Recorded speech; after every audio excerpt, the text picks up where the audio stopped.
Sebab di banyak ayat Allah Subhanahu wa taala itu selalu mengatakan bahwa Allah itu tidak menzalimi hambanya, tetapi hamba itu sendiri yang menzalimi dirinya sendiri.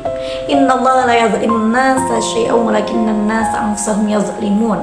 Artinya apa? Allah itu tidak pernah menyakiti hambanya, tapi hamba itu sendiri yang menyakiti dirinya. Menyakiti dirinya maksudnya bagaimana? Menyakiti dirinya itu bisa berarti menyakiti orang lain. Ya, kalau kita itu menyakiti orang lain, maka secara tidak sadar kita itu juga menyakiti diri kita. Karena di situ ada hukum kausalitas, ya. In asantum asantum li anfusikum wa in asantum falaha.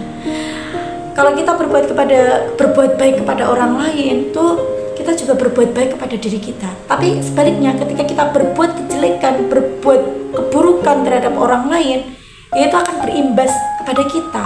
Sekalipun bukan orang yang kita sakiti yang membalas keburukan kepada kita, tapi bisa jadi melalui tangan-tangan orang-orang yang Allah gerakkan, ya.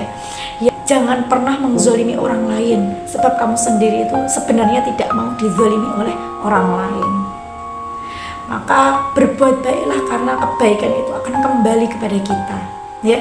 Dan memang seyogianya seorang manusia ketika berbuat sebuah kebaikan itu dilupakan aja. Kita berbuat kepada orang lain, kita ngasih sedekah kepada orang lain, nggak perlu kita ungkit, nggak perlu kita ingat-ingat.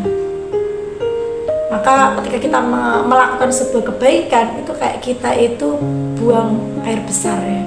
Rasanya kayak enak, rasanya plong gitu loh. Dan kita udah tidak mengingat lagi prosesnya. Kita ikhlas lillahi ta'ala, ya. Kita mencari keridhaan Allah.